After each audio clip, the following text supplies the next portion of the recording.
It's definitely on that list. I think it's certainly going to be tag team match of the year within WWE for sure. But I mean, again, regardless of match type or stipulation, I've added it to our list to talk about when it comes time for year end awards. I would agree. I mean, it's probably the best TV match that I've seen this year for WWE so far.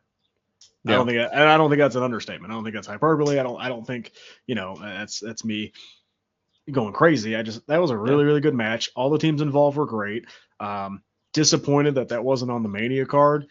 Disappointed that Pretty Deadly wasn't involved.